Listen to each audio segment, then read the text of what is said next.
Hi, I'm here with Sean Diener. He's a hardware engineer and manager at Meta, and I'm here to interview about his job.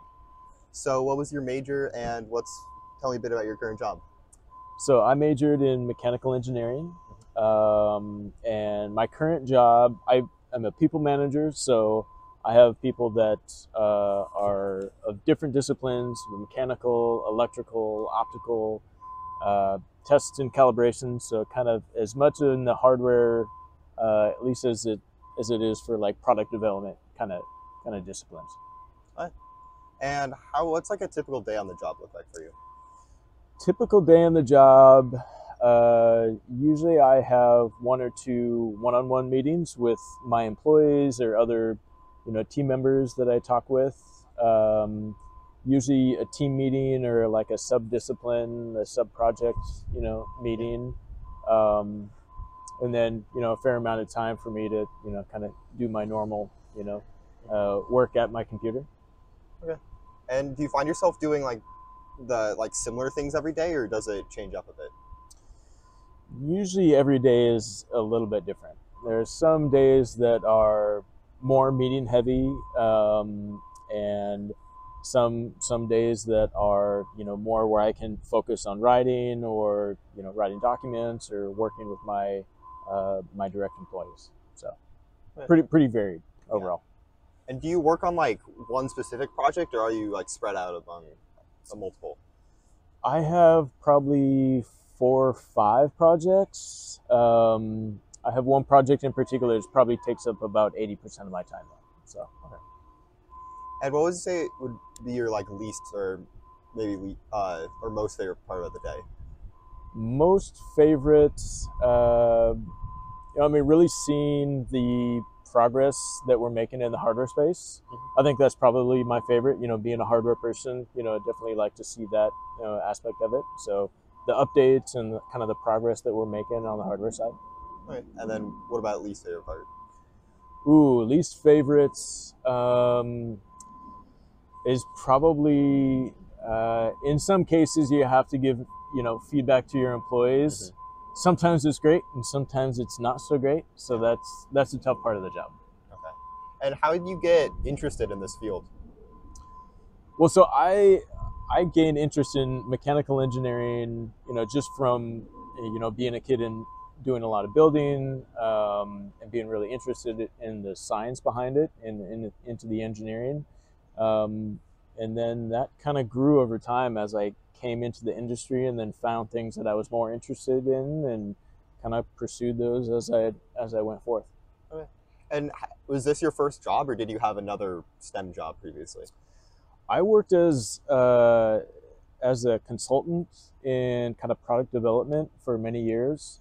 So 8 years before I joined Meta, I had worked for a company and we did a range of medical devices, consumer electronics, and so yeah, that was kind of my first, introduction to more of the tech space. Huh.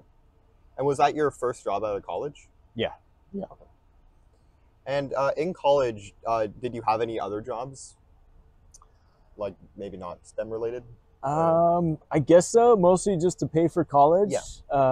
So I had a few of those. Not really in the engineering space, but yeah. So it really kind of started when I was out of school. All right. And where did you go to college? Went to school at Washington State University, so in Pullman. Okay. And in college, was there anything you did that you like loved or wish you had done? I think probably one thing, given like how I interface with a lot of other disciplines now, I think I would probably spend more time learning about those other disciplines and kind of working in those areas more. Like say in firmware or in electrical engineering, I would probably spend more time and maybe pay attention more in class, for some of those disciplines. All right. And have you ever had interest in other fields? Yeah, absolutely. That's kind of where I landed at Meta. I had worked with a lot of optical engineers and had kind of bridged the space between mechanical and optical. And that was another area that I spent a ton of time on and, really helped me kind of introduce you know, myself and my skills to the people at Meta, at the time, which was then Oculus Research. Right. And what does a typical like entry level job look like in this type of field? Entry level job would be, really building hardware for usually some big project, in the consumer space. Usually a product team is an easier place to land than, say, like a research division. Usually a research division would have less headcount, to be able to jump into. A product team usually would have more resources to be able to apply to build up, younger engineers. So that would be probably a good introduction into the space. Right. And if you were hiring, what like traits would you look for or experiences?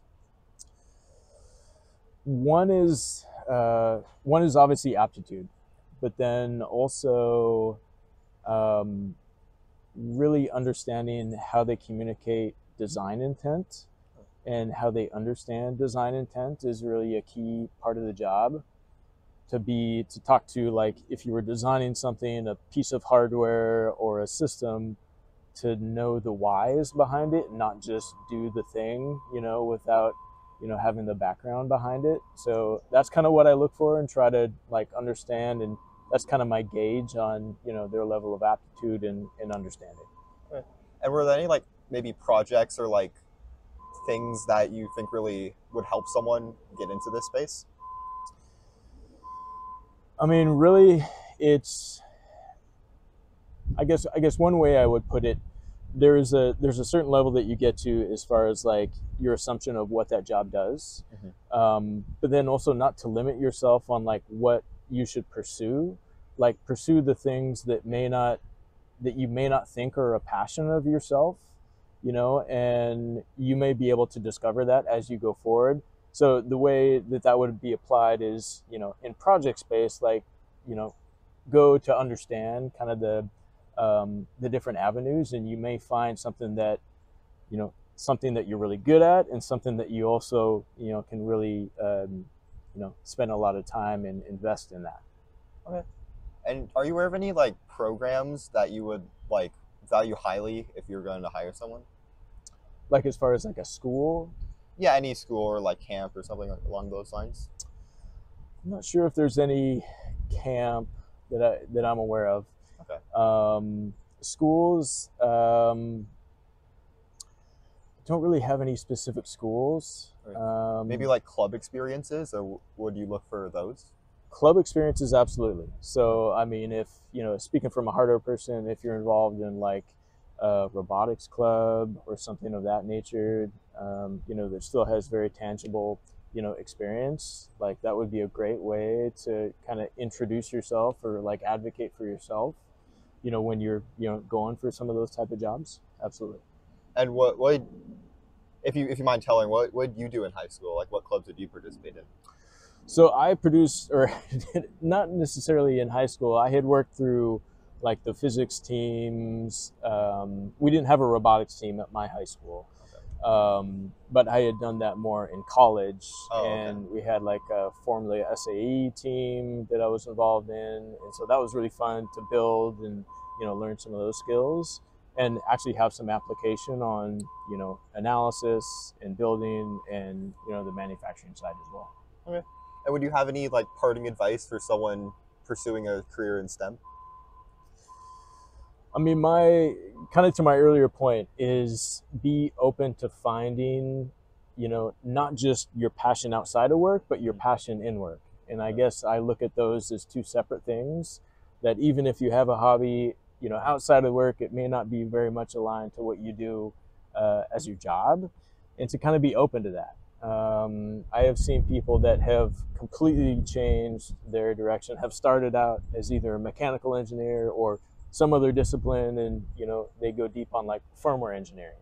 So I would that would be my parting advice, to just be open and be curious about figuring out what your path is going to be, and kind of take advantage of the opportunities that you have there. Okay, well, thank you very much for your time.